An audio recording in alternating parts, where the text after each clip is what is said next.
Bom dia a todas e a todos. Estamos começando mais um Sintcef em Movimento. Estaremos aqui com notícias políticas, jurídicas, culturais, Vão ser várias informações ao longo do nosso programa. Não perca. Antes do Congresso acontecer, já estavam organizando toda a infraestrutura para bem receber todos os delegados e delegadas de todo o país nesse histórico 13º Congresso da Condicef e 4º Congresso da Finadicef. Agradecer também aos funcionários do Sindicef-DF, do Sindicef Minas Gerais, do Sindicef da Bahia, que também muito contribuíram na infraestrutura deste Congresso. Meus companheiros e minhas companheiras, serei breve, mas não poderia deixar que os dois objetivos deste Congresso foram cumpridos. Amém. Primeiro, nos 29 anos dessa confederação, a gente sai daqui unificado, historicamente, com uma chapa única. E o segundo objetivo que nós cumprimos é que com essa unidade, não só na teoria, mas na prática, é de dar o primeiro recado ao capiroto que está lá na cadeira de presidente da República, que a unidade dos servidores públicos federais é para valer.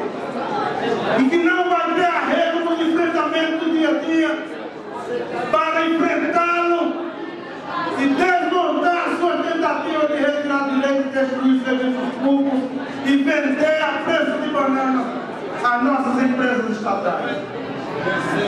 No ato que fizemos da abertura desse Congresso, lá em frente ao Ministério da Economia, nós já mandamos o recado ao ministro fraudador de fundo de pensão, que não adianta ele ficar mandando recado pela vida da gente, que nós vamos dar a resposta a ele no dia a dia, na luta, na rua e fazendo greve para desmontar aquele nefasto que lá está.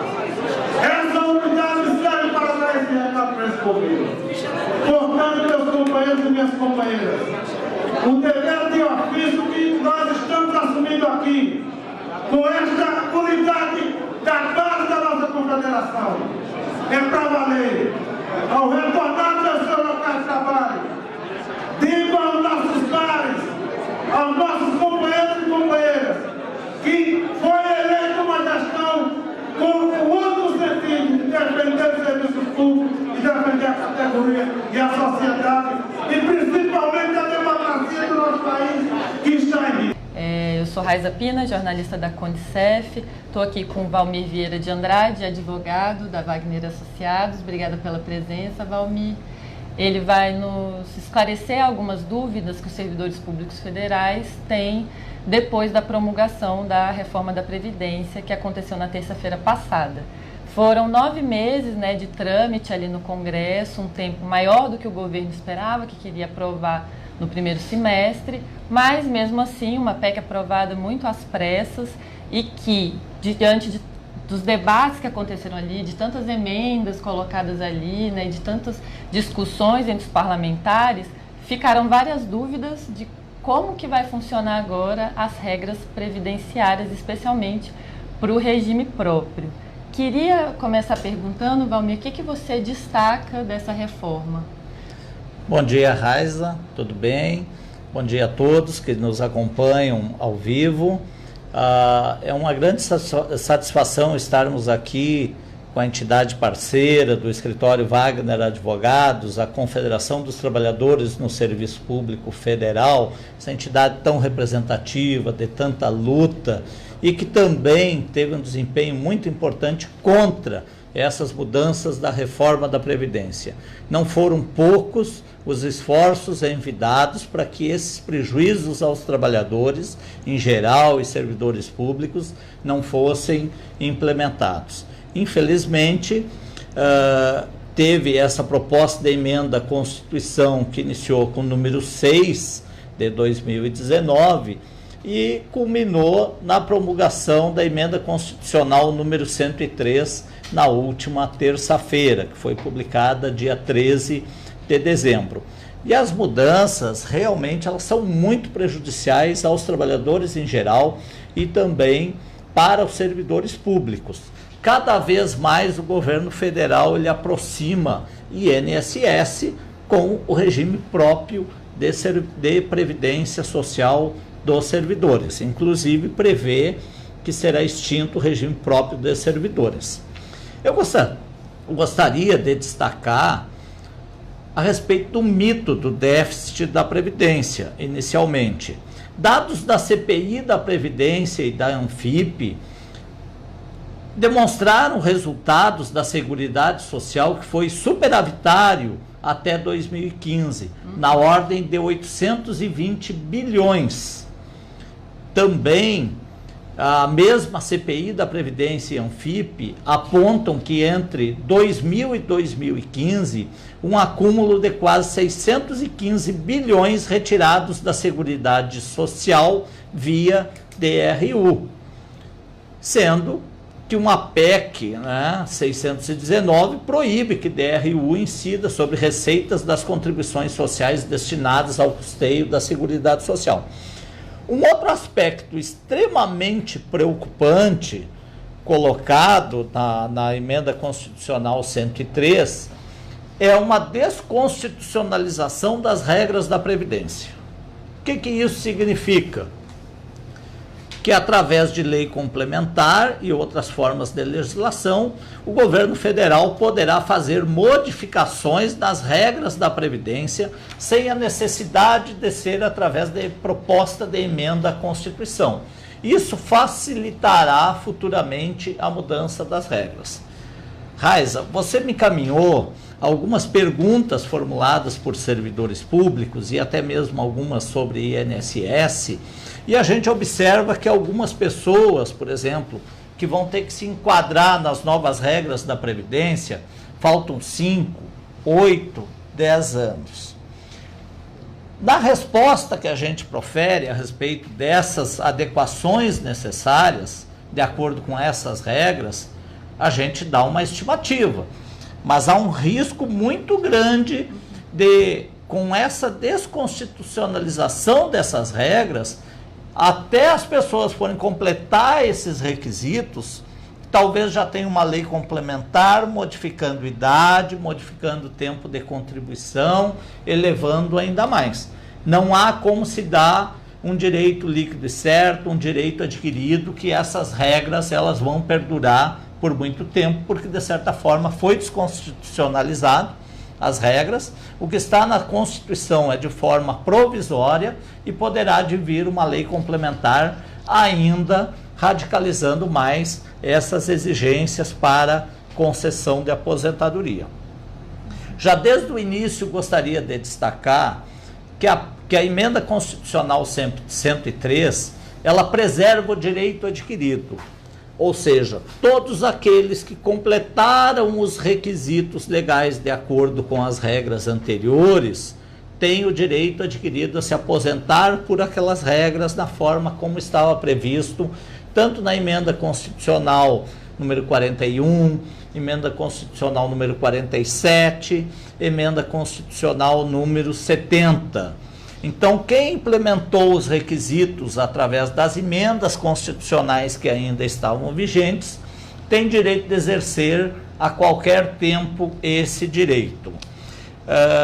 Gostaria também de ressaltar, até o que foi abordado há pouco tempo, que o artigo 25 da emenda constitucional número 103, ele prevê, e isso é extremamente grave, porque pode atacar muitas pessoas aposentadas e pensionistas, a possibilidade da anulação de aposentadorias e até mesmo de pensões já concedidas, caso tenha algum tempo averbado no seu benefício, que não tenha recolhido a contribuição previdenciária ao tempo próprio.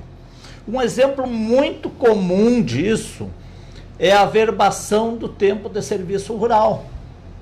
Porque até 1998, a nossa Constituição Federal, ela dizia que era tempo de serviço. Em 1998, através da emenda constitucional número 20, passou a ser tempo de contribuição, ou seja, não é tempo de serviço apenas, tem que ter o recolhimento da Previdência Social. Então nós temos casos, por exemplo, que surge esse questionamento do tempo rural, de pessoas que utilizaram o tempo rural para se aposentar no serviço público. Infelizmente, o Tribunal de Contas da União tem feito essas revisões e determinação de revisão, solicitando que a pessoa comprove o recolhimento da contribuição previdenciária, ou então a própria pessoa proceda a essa indenização para o INSS, para contar como tempo de serviço, sob risco e pena de ser retirado esse tempo da aposentadoria. Isso é uma questão que eu gostaria de ressaltar, porque muitas pessoas poderão ser atingidas por essa revisão e às vezes há longos anos aposentadas ou com a pensão, é desconsiderado os últimos 5 anos e ainda assim procedem à revisão, porque o entendimento é que as aposentadorias e pensões só passam a gerar os seus efeitos de forma definitiva se já tiver o registro e homologação junto ao Tribunal de Contas da União. Também prevê algumas questões, né, que mesmo que seja superavitário, não é óbvio, que mesmo que a Previdência, a Seguridade Social seja superavitário, não é óbice a extinção dos regimes próprios. Tá? Então isso eu gostaria de deixar destacado. A emenda constitucional ainda prevê a possibilidade dos regimes próprios concederem empréstimos consignados aos servidores com recursos do próprio regime. Entendemos que isso é um desvirtuamento das contribuições previdenciárias e da Seguridade Social, acarretando a mercantilização, no caso, trazendo para o mercado contribuição previdenciária que tem destinação específica. Em linhas gerais, eu gostaria de destacar isso. Já quanto às regras gerais, o que passa a vigorar a partir de agora é a exigência de 62 anos de idade mínima para as mulheres e 65 anos de idade mínima para os homens. Tá? Além disso, tempo de contribuição mínimo de 25 anos de tempo de contribuição, 10 anos de serviço público e 5 anos no cargo. A questão da aposentadoria especial passa a ser exigido 60 anos de idade, e aqui a aposentadoria especial é uma das principais ataques que teve aquelas pessoas que já trabalham em condições insalubres, periculosas ou com radiação ionizante. Até o momento, nós não tínhamos idade mínima para a aposentadoria. Então passa a exigir a idade mínima para ambos os sexos de 60 anos e exposição e tempo de contribuição de no mínimo 25 anos. E é totalmente vedada, de acordo com a regra da emenda constitucional número 103, é vedada a conversão de tempo de serviço especial em comum. Ou seja, se a pessoa trabalhou apenas um período em condições especiais, ela não tem como fazer essa conversão para transformar em tempo comum. Por exemplo, antes o homem multiplicava por 40%, né, o tempo dele trabalhado, e a mulher 20%. Isso não é mais admissível. Ou trabalha integral em condições especiais para obter a aposentadoria especial, ou não poderá ser feita essa conversão. Bom domingo e uma ótima semana para todas e todos. Próxima semana estaremos de volta.